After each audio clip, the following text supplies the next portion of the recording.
ஒரு மகிழ்ச்சியான செய்தி. இதயம் நல்லெண்ணெயின் விலை லிட்டருக்கு ரூபாய் 105 குறைஞ்சிருக்கு. செப்டம்பர் 2023ல 1 லிட்டர் இதயம் நல்லெண்ணெயின் அதிகபட்ச விலை ரூபாய் 503. ஆனா இப்ப 1 லிட்டர் இதயம் நல்லெண்ணெயின் விலை ரூபாய் 398 மட்டும்தான் தமிழ்நாட்டுல. அப்ப இனிமே எல்லாரும் இதயம் நல்லெண்ணெய் வாங்கலாம் இல்ல? எங்களுடைய கழகத்தினுடைய மயில் சுவாமி அவர்களுடைய 2 புதல்வர்களுடைய காதணி விழாவில் கலந்து கொள்வதற்காக இங்கே வந்திருக்கிறேன். எத்தனையோ முறை நாங்கள் பழனிக்கு வந்திருக்கோம். கேப்டன் கூடயும் சரி, கட்சி விழாக்கள், அதே மாதிரி பொதுக்கூட்டங்கள், எல்லா விஷயத்திலும் மக்களுக்காக மக்கள் பணி என்று பல்வேறு நாட்களில் நாங்கள் பழனிக்கு வந்திருக்கோம். அறுபடை வீட்டு கந்த சஷ்டி கவசத்தோட அந்த அறுபடை வீட்டுக்கு வரும்போதும் நான் பழனிக்கு வந்திருக்கேன். கேப்டனும் வந்திருக்காரு. இன்னைக்கு ஒரு குடும்ப விழாவாக காதணி விழாவில் நாங்கள் கலந்துக்கிட்டோம். எங்களுடைய 3 மாவட்ட கழக செயலாளர்கள் சீரான சிறப்பாக ஏற்பாடு பண்ணியிருந்தாங்க. எல்லா நிர்வாகிகள் தொண்டர்களுக்கு இந்த நேரத்தில் என் நன்றியை தெரிவிச்சுக்கிறேன். இன்றைக்கி நம்ம ஈவினிங் 5 o'clock ராஜா அலங்காரத்தை பார்த்துவிட்டு தங்கத்தேரும் நாங்கள் இழுக்க இருக்கிறோம் தேசிய முற்போக்கு திராவிட கழகத்தின் சார்பாக என்பதையும் இந்த நேரத்தில் உங்களுக்கு நான் தெரிவிச்சுக்கிறேன். நீங்கள் வேறு எதுவும் கேள்வி கேட்கணும்னா கேட்கலாம். பட்ஜெட்டில் போன தடவை அறிவிச்ச அறிவிப்புகளை இந்த தடவையும் அதுவே இன்னும் நிறைய நிறைவேற்றாங்க. இந்த தடவையும் புதிய அறிவிப்புகள் நிறையா வந்துருக்கு. அது வருஷம் பட்ஜெட் அறிவித்து தான் ஆகணும். இது தேர்தலுக்கு முந்தைய பட்ஜெட் அப்படிங்கிறதுனால அவர்கள் பல்வேறு திட்டங்களை அறிவிச்சிருக்காங்க. தேசிய முற்போக்கு திராவிட கழகத்தை பொறுத்த வரைக்கும் இந்த பட்ஜெட்டை நாங்கள் வரவேற்கிறோம். ஏன் வரவேற்கிறோன்றதையும் உங்களுக்கு தெளிவாக நான் பதிய வைக்கிறேன். அதையும் நான் தெளிவாக பதிய வைக்கிறேன். எதுக்காக அப்படின்னா, கேப்டன் அவர்கள் 2006ல் நம்மளுடைய முதல் தேர்தல் அறிக்கை புத்தகத்தில் கொடுத்த பல்வேறு திட்டங்களை இந்த முறை தமிழக அரசும் முதல்வர் அவர்களும் அறிவிச்சிருக்காங்க.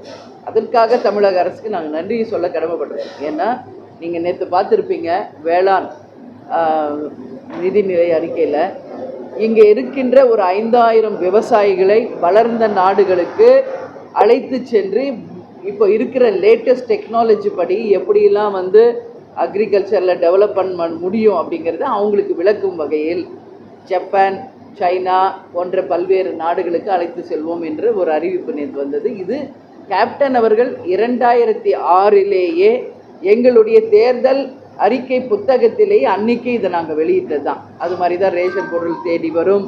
அதே போல் தான் இன்றைக்கி பார்த்தோம்னா பல்வேறு திட்டங்கள் கேப்டன் அறிவித்தது வந்திருக்கிறது. எனவே இந்த நிதிநிலை அறிக்கையாகட்டும், அதே போல் வேளாண் பட்ஜெட் ஆகட்டும், பொது பட்ஜெட் ஆகட்டும், கேப்டனுடைய பல்வேறு திட்டங்களை அறிவித்ததுனாலும், அதே மாதிரி பல்வேறு இந்த மெட்ரோ ட்ரெயின், அதே மாதிரி இன்ஃப்ராஸ்ட்ரக்சரு, வேலை வாய்ப்பு, பெண்களுக்கான திட்டங்கள்லாம் நல்ல விதமாக தான் அறிவிச்சிருக்காங்க.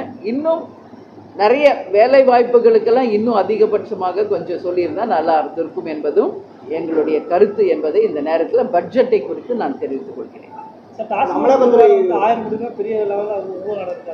ஆமாங்க, அது சொல்லியிருக்காங்க. அது நிரூபிக்கப்படணும். இப்போது பொத்தாம் பொதுவாக நம்ம சொல்லக்கூடாது. அது நிச்சயமாக 1000 கோடி ஊழலா அப்படிங்கிறத கண்டுபிடிக்கணும். ஏன்னா ஏற்கனவே செந்தில் பாலாஜி அவர்கள் கைது செய்யப்பட்டு ஜெயிலில் இருந்துட்டு இப்போ பெயிலில் வந்திருக்கார். எனவே இந்த ஊழல் என்பது உண்மையான ஒரு விஷயமா என்பதை அமலாக்கத்துறை கண்டறிந்து நிச்சயமாக மக்களுக்கு தெளிவுபடுத்தணும்னு சொல்லி நான் கேட்டேன். சரிங்களா? ஓகே. அதே மாதிரி மும்மொழி கொள்கை பற்றி நான் சொல்லிட்டேன். நிறைய இடங்களில் தமிழ் தமிழ்நாடு முழுக்க கட்டாயமாக்கப்பட வேண்டும். அதில் எந்த மாற்று கருத்தும் இல்லை. அன்னை மொழி காப்போம், அனைத்து மொழியும் கற்போம் என்பது தான் கேப்டனுடைய எப்பொழுதுமே ஒரு கொள்கையாகவே சொல்லிக்கிட்டு இருந்தார். அதுதான் எங்கள் நிலைப்பாடு. தொகுதி சீரமைப்பு என்ற பெயரில் நம்மளுடைய 40 பாராளுமன்ற தொகுதியை மாற்றினால் நிச்சயமாக மத்திய அரசை எதிர்த்து தமிழக அரசுடன் கைகோர்த்து தமிழகத்திற்காகவும் மக்களுக்காகவும் நாங்களும் உரிமையாக போராடுவோம் என்பதையும் இந்த நேரத்தில் தெரிவிச்சுக்கிறேன். தமிழ் மொழி கட்டாயமாக்கப்பட வேண்டும் என்பதையும் இந்த நேரத்தில் எங்களுடைய கருத்தாக நான் பதிய வைக்கிறேன். நன்றி, வணக்கம்.